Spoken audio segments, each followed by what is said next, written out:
Hello everyone, welcome you all in my class, in the class of accountancy, class 12, where we were dealing with the concept of retirement, a very important and a very influencing chapter of this second term. And in this chapter, we have already discussed the various accounting treatment, and we'll just revise all these accounting treatment related to a new but almost a similar topic, that is death of partner. So first of all, we will like to remind that what is the death of partner. Death means the displacement or the end of the life. As you very well know that death means end of life. End of life. And partner is a member of the organization who act as a representative of that particular firm. ठीक है, उस particular organisation में हमारे representation के रूप में काम करने वाला जो मेंबर है उसकी लाइफ जब एंड हो जाती है तो ऐसी कंडीशन में हमारे पार्टनर की डेथ जो है एग्जिस्ट करती है, यानी इस कंडीशन को हम डेथ ऑफ पार्टनर कहते हैं। Means it will be like that end of life of member of the organization who work as a Death of the partner. Now here we will deal with the various consequences of the death of the partner, and a part of that we will also deal the various calculation and various accounting treatment in the case of death. So as it has been written before you that initially we are going to discuss the calculation of total amount due to the representative of deceased partner, as the payment to the deceased partner could not be collected by him directly. So therefore a legal representative, which is also known as executor, is entitled to collect the payment of the debt immediately or after some time. So first of all we will deal what are the calculation, how we made the calculation of the total amount due to the representative of the deceasing partner. So let's start. As first of all we will deal the various payment and obligation that are made by the organization towards the decreasing partner. So first of all is the amount is standing in the credit side of his capital, means that whatever the credit balance of the partner's capital will be given by him, and then ultimately after that his share of increase in the value of goodwill of the firm, whatever the value of the goodwill will be increased in the organization. As per the increasement, whatever the share of decreasing partner will also be paid by the organization. And a part of that, as you can see at number 3, that interest on capital if the provided in partnership deed, यानी अगर partnership deed में clear है वो चीज़ें, तो interest on capital भी जो भी रेट से ओब्लाइज्ड किया गया है वो भी दिया जाएगा। इसके साथ ही साथ in his share of profit on revaluation of the assets and liabilities, his shares of undistributed profit and reserve, his shares of profit up to the date of his death. These are the payment which the organization have to pay in the case of decreasing partner settlement. But some of the things are also should be credited in his capital, as it has been written before you, whatever the drawing that has been made by the decreasing partner before death, and if there is any interest that has been specified by the organization, that therefore that interest should be also uh, debited in the drawing made by him. And if there is any loss in the revaluation of assets and liabilities took place, then the share of such loss will also be concerned in that particular payment. And if there is any undistributed loss or the debit balance of profit and loss account, it will also be debited, or you can say that it will also be reduced from the capital balance of the decreasing partner. and then after the payment will be made to him. So as a conclusion हम ये कह सकते हैं कि जो decreasing partner है, decreasing partner के credit का जो टोटल है वो टोटल उसे जो है पे किया जाएगा, और अल्टीमेटली उसके डेबिट का जो टोटल है वो उसकी पेमेंट से रिड्यूस हो जाएगा। ठीक है, जैसा हमने रिटायरमेंट में भी पढ़ा था, ऑलमोस्ट सेम सिचुएशन हमें यहाँ भी फेस करने को मिलेगी। ठीक है, कैपिटल का जो क्रेडिट बैलेंस है उस बैलेंस को हम डिक्रीजिंग पार्टनर के रिप्रेजेंटेटिव को पे करेंगे। सिमिलरली कैपिटल का जो डेबिट बैलेंस है उसे हम पेमेंट में से रिड्यूस करेंगे। ठीक है, I hope that there is a clear sense of the payment and the reduction in the payment. So let us move ahead. If all the things has been mentioned above are clearly settled, then ultimately whatever the balance of the decreasing partner will be identified, it will transfer to the executor's account.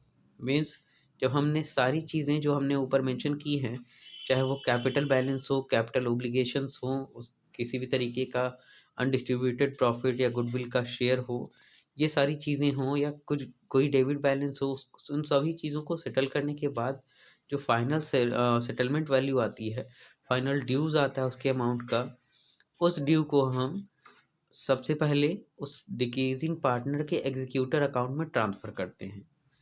और ultimately मैं आपको याद दिलाता चलूँ कि जो decreasing partner का executor होता है वो उसका लीगल रिप्रेजेंटेटिव होता है, जो उसके डेथ के बाद and he is also entitled to get 6% interest per annum in the case of the extended payment, whatever the profit value or whatever the collection is to be entitled by him or her in the case of profit earned by him. यानी जो भी profit उसने earn किया है, अगर उस profit की payment में कोई एक्सटेंशन होती है तो इस एक्सटेंशन के केस में 6% पर एनम की रेट से जो एग्जीक्यूटर है, यानी ये जो लीगल रिप्रेजेंटेटिव है हमारे डिक्रीजिंग पार्टनर का, वो 6% पर एनम के रेट से प्रॉफिट पे या उस कलेक्टिव अमाउंट पे इंटरेस्ट भी चार्ज करेगा। तो सबसे पहले हम बात कर लेते हैं जो एडिशनल फॉर्म में हमने इस रिटायरमेंट की कंडीशन में बात की है कि एडिशनल फॉर्म में हम क्या कलेक्ट करते हैं। तो सबसे पहले हम डेथ के केस में प्रॉफिट एंड लॉस की कैलकुलेशन की बात कर लें, उस प्रॉफिट एंड लॉस की जिस टाइम के लिए हमारे डिक्रीजिंग पार्टनर ने काम किया है।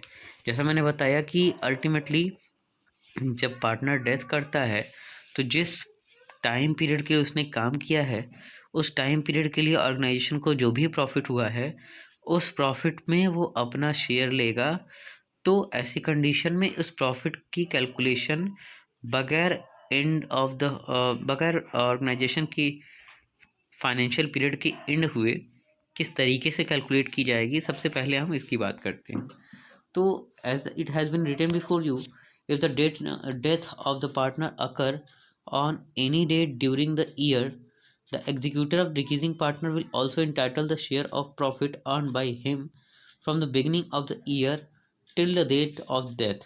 यानी उस पर्टिकुलर फाइनेंशियल ईयर में जिस ईयर में डिक्रीजिंग पार्टनर की डेथ हो रही है वो फाइनेंशियल ईयर हमारे पार्टनर का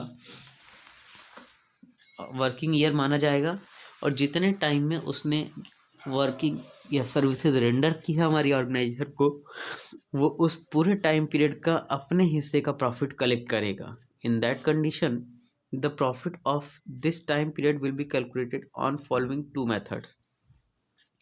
first, on the basis of time, second on the basis of turnover, or you could say that on the basis of sale. So initially we will talk about the time basis, means सबसे पहले हम time basis की बात कर लें तो ultimately हमारा जो टाइम बेसिस है, it means under this method we have take into consideration of the profit of last year and the time for which he remain the partner during the current year, यानी time basis में हम उस particular time की बात करते हैं जिस time में हमारे डिक्रीजिंग पार्टनर ने काम किया है, और इसकी पेमेंट के लिए हम लास्ट ईयर का जो भी प्रॉफिट रहा है उसी प्रॉफिट के बेसिस पे प्रपोर्शनेट प्रॉफिट निकालते हैं, और उस प्रपोर्शनेट प्रॉफिट की जो पेमेंट है उस रिटायरिंग पार्टनर या डिक्रीजिंग पार्टनर के रिप्रेजेंटेटिव को, यानी लीगल रिप्रेजेंटेटिव को, जिसको हम एग्जीक्यूटर कहते हैं, उसे किया जाता है। और ऐसी कंडीशन में उसकी शेयर की कैलकुलेशन, यानी उसके जितने टाइम पीरियड के लिए उसने काम किया है लास्ट ईयर के प्रॉफिट के बेसिस पे हम कैलकुलेट करेंगे। और दूसरा हमारा है on the basis of turnover और the sale. In that condition जितनी भी सेल हुई है उसका एक फिक्स परसेंटेज जो है हम अपने प्रॉफिट के रूप में अज्यूम कर लेते हैं, और उसी प्रॉफिट में जो भी शेयर आता है हमारे रिटायरिंग पार्टनर का, उस शेयर की पेमेंट हम उसे कर देते हैं। I hope that concept has been clear to you. अब इसके कुछ प्रैक्टिकल एग्जांपल्स लेकर के हम इसको डील करने की कोशिश करेंगे, और हम समझने की कोशिश करेंगे कि जब रिटायरमेंट की जगह हमारे पार्टनर की डेथ होती है तो किस तरीके से उसकी अकाउंटिंग ट्रीटमेंट होती है। So let's have a look of practical example and try to solve and try to know the accounting treatment in that regard. So as the balance sheet it has been given before you that there are three partners in that organization, naming Sudha, Rahim and Karthik. These are the partners sharing profit and loss in the ratio of 3:4, and as on the date of 31st March 2012, the balance sheet of that particular organization is given before you, where the general reserve is amounting 10,000, the bills payable is amounting 5,000.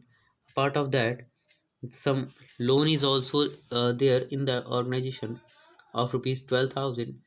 The capital balance was issued of Sudha rupees 60,000, of Rahim rupees 50,000, of Karthik rupees 40,000, and therefore the total capital available in the organization was rupees 1,50,000. When we talk about the assets of the organization, there was a cash balance of the organization of rupees 16,000, and stock was valued at 44,000, and a part of these two there was an investment of 47,000, and the land and building was valued at rupees 60,000. Sudha's loan was given in the balance sheet asset side of rupees 10,000.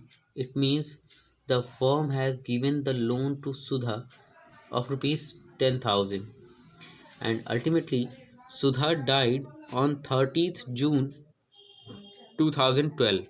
It means 3 months after the preparation of financial statement. Therefore, we could say that Sudha has working of 3 months. Okay, so the working of 3 months will be the considerable time period for calculating profit and loss also. So it should be clearly mentioned that from the date of the preparation of uh, statement of rupees of uh, 1st April, Sudha working only till 30th June. Therefore, she had worked for 3 months only, that is April, May, and June. And for the same time, she will entitled to get the profit whatever that has been earned by the organization. Uh, Now, let us see that a part of the information that has been given in the balance sheet, the partnership deed is also provided the following information in the case of the death of the partner. That first one is the goodwill of the firm was valued at 2-year purchase price of average profit of last 3 year. It means whatever the average profit of last 3 years, that will be multiplied by 2. In that case we will find the goodwill as at the date of retirement. यानी जो भी average profit आएगी 3 सालों की 3 years की, उन average profit का हम 2 से मल्टीप्लाई कर देंगे, तो ऐसी कंडीशन में हमारी गुडविल आ जाएगी। ठीक है, it means goodwill is equals to AP into 2. Okay, now see the second information. As Sudha's share of profit and loss till the date of her death was to be calculated on the basis of sale. Now, as we have discussed before, that the profit of decreasing partner may be calculated on two different bases. First, that is time basis. Second, that is turnover or sale basis.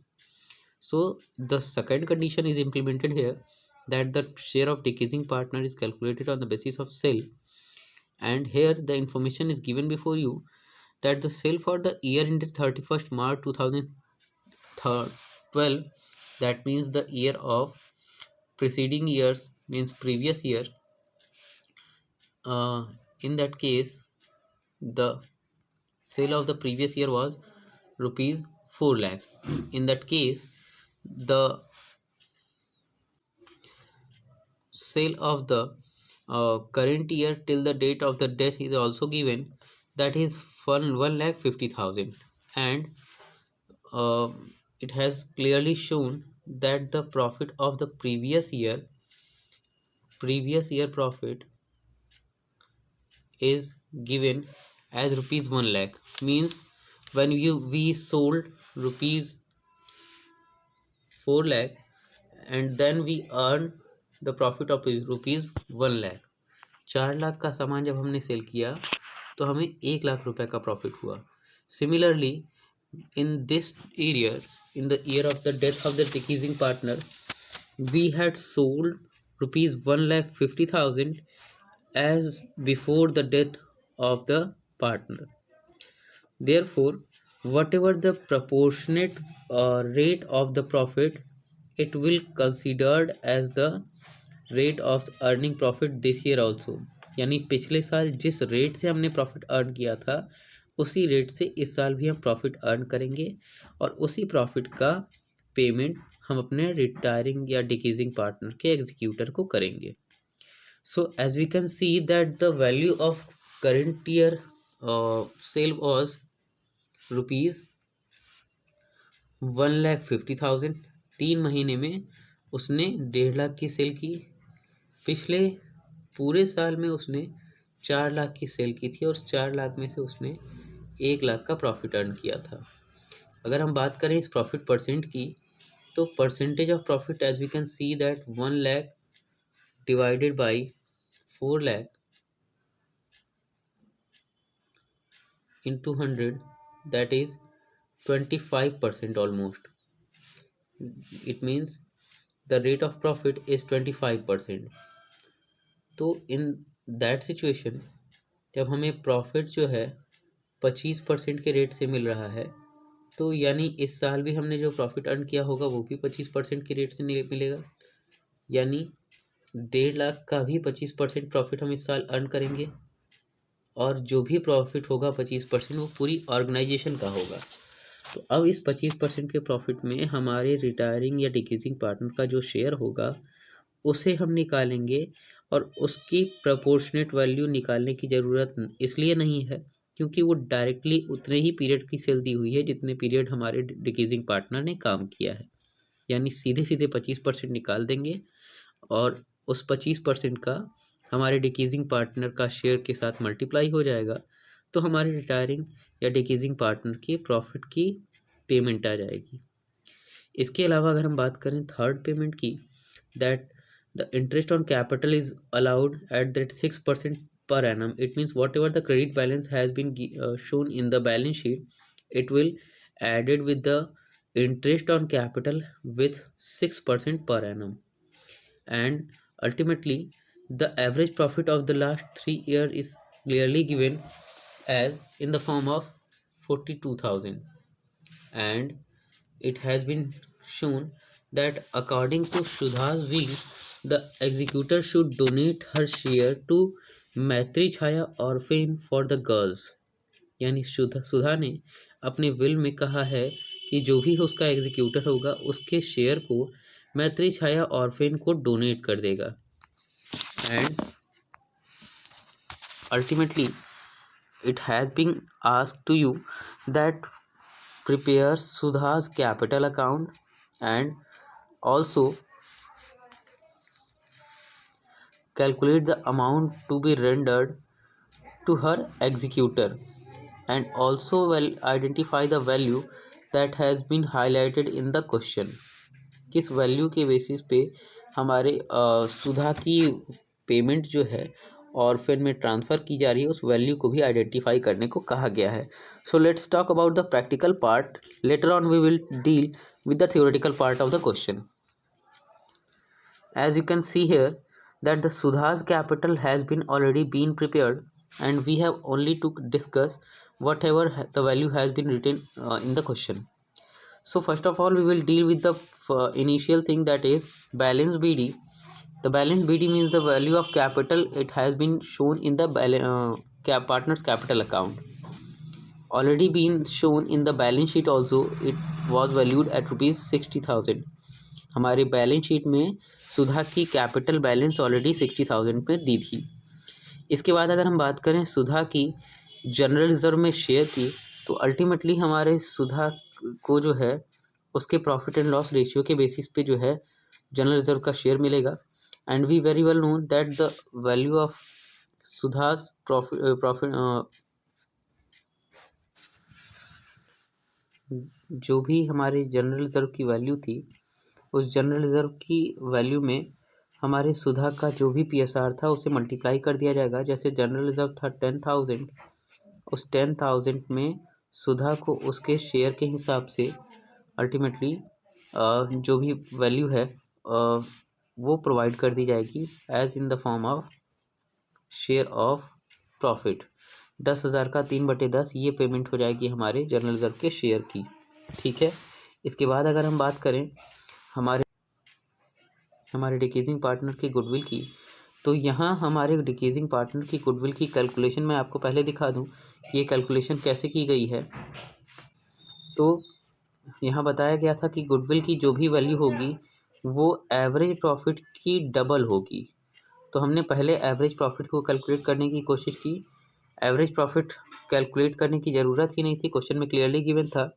और इसमें 2 का multiply करने के बाद goodwill की value ultimate 84,000 आ गई.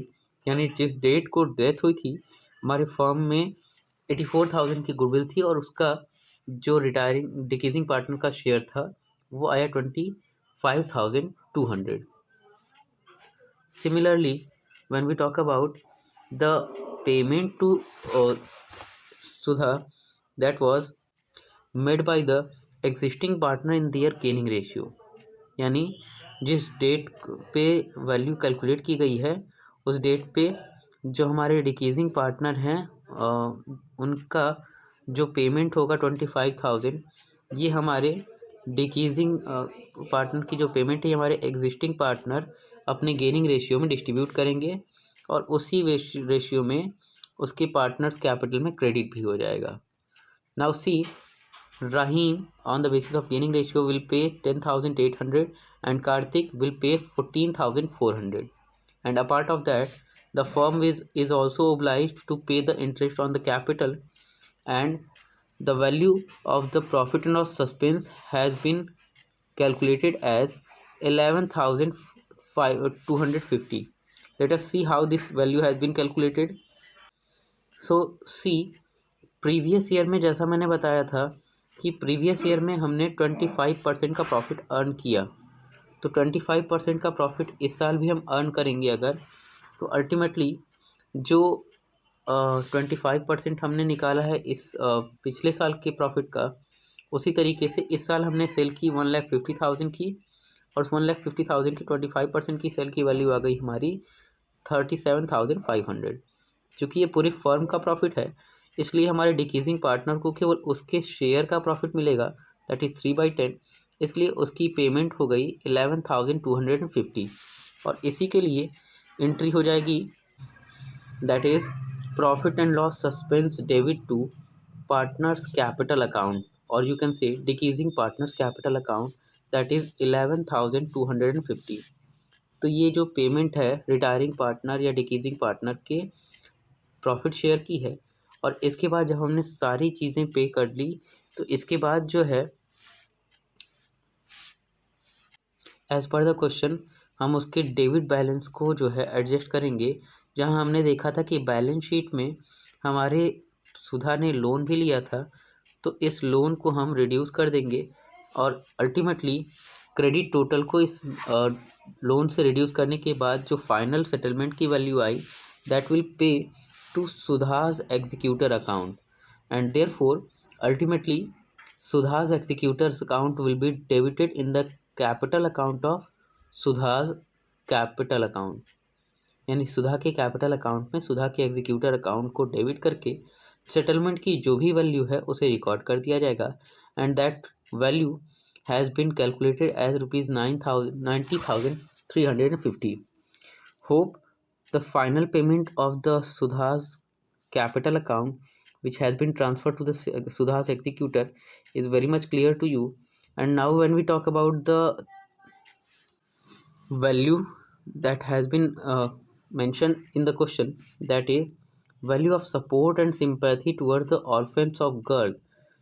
Okay, और जो गर्ल्स की ऑर्फन है उसके साथ हमारे जो डिक्रीजिंग पार्टनर की सिंपैथी ज़्यादा थी, इसलिए उसने एग्जीक्यूटर को मिलने वाला जो भी पैसा था एग्जीक्यूटर के हेल्प से एक ऑर्फन में दिला दिया।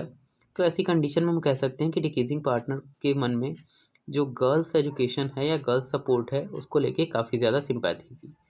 सो hope the question is very much clear to you and the accounting treatment is also clearly been discussed before you, and in the next chapter, in the next lecture we will deal with the some next chapter. Till then, take care and thank you very much.